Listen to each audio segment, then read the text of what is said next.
زكاة الفطر.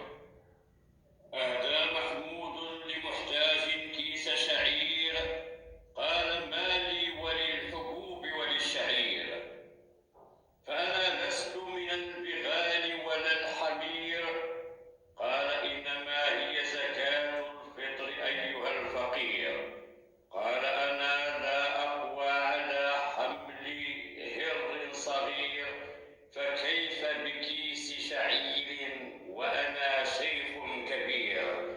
أعطني بدله رزمة من الدنانير، أو لحما مشويا في رغيف مع عصير، أو دجاجة محمرة في مطعم شهير، ولا تنس أن ترافقني فأنا ضرير. أو هب لي عباءة قطنية أفترشها على الحصير، تقيني من البرد في اليوم المطير. قال أما تخجل؟ فأنا لا أتناول المشوي إلا في العيد الكبير، وأما الدجاجة المحمرة ففي الأعراس مع الغناء والبندير، ولا آكل إلا لقمة أو لقمتين، فالمدعوون كثير.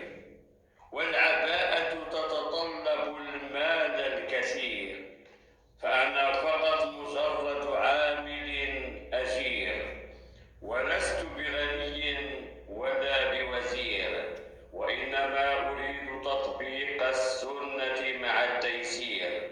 فالسنة أن الزكاة تكون بالطعام لا بالدنانير، ولو أجيزت بالمال لخيرنا البشير النذير، ففي زمانه كان الطعام وكانت الدنانير.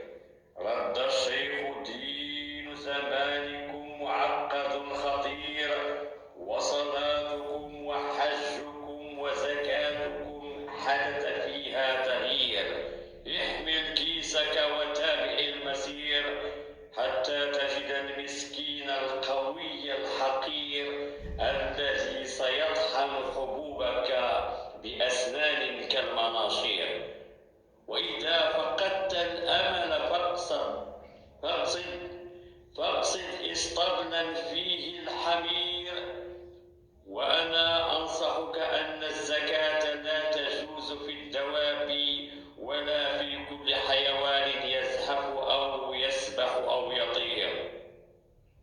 واحذر أن يعضك كلب فتؤدي صلاة العيد في مستشفى، فأنت لا تحسن التدبير. رد محمود تبا لك، ضيعت وقتي، فالزكاة وقت أدائها قصير. المرجو الاشتراك في القناة تشجيعا لنا لنستمر، وجزاكم الله عنا كل خير.